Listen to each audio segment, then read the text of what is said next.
La France ne leur doit rien. La France ne leur doit rien. Ils ont bien appris le petit laïus des SOS Méditerranée, les éléments de langage d'association qui leur ont dit de dire et de tenir ce discours. Moi, je vais leur dire ce qu'ils doivent à la France, très clairement. J'ai pris une petite note. La France, quand elle est partie des pays d'Afrique, quand elle a cessé la colonisation, elle a laissé 50 000 km de routes bitumées, 215 000 km de pistes, 18 000 km de voies ferrées, 63 ports, 196 aérodromes, 2000 dispensaires équipés, 600 maternités, 220 hôpitaux dans lesquels les soins et les médicaments étaient gratuits pour les populations.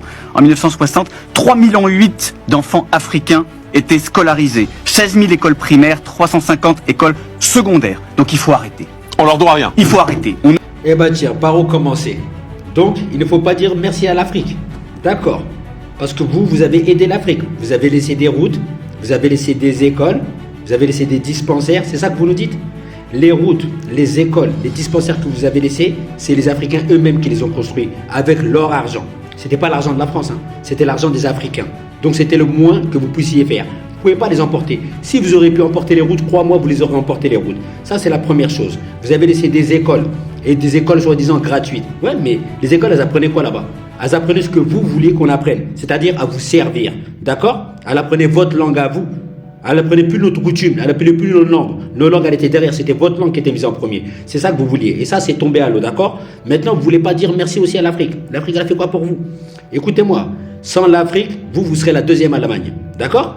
S'il n'y avait pas eu l'Afrique, nos ancêtres pour venir combattre pour vous, vous serez la deuxième Allemagne actuellement. C'est nous, c'est nos ancêtres qui sont morts pour la France. D'accord? Et de trois encore. Toutes vos richesses, ça vient d'où? Vous êtes 6e ou 7e dans l'or mondial. Depuis quand vous avez des grottes d'or, vous? Depuis quand vous avez des grottes d'or? La seule grotte que vous avez, c'est la grotte où vous croyez voir quelque chose. C'est tout. On est d'accord? Tout l'or, il vient de l'Afrique. Les diamants, ils viennent de l'Afrique. D'accord? Et vous êtes une puissance nucléaire. Mais comment ça se fait que vous êtes une puissance nucléaire?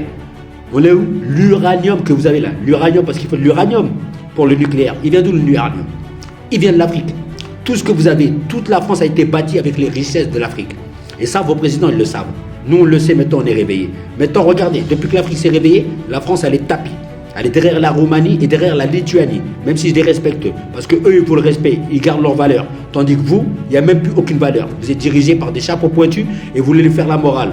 Donc, avant de dire qui doit qui, vous devez dire merci à l'Afrique, vous. Parce que s'il y a encore la France debout aujourd'hui, c'est parce qu'il y avait les Africains pour la rebâtir. D'accord? Sans tout ça, il n'y avait plus de France. On est d'accord? Donc, s'il te plaît, avant de parler, toi, s'il te plaît, tourne ta langue cette fois dans ta bouche. Parce que toi, t'es marrant, toi, avec ta tête de bâtiment sans ciment. Espèce d'arrêt maladie de 3 jours, va.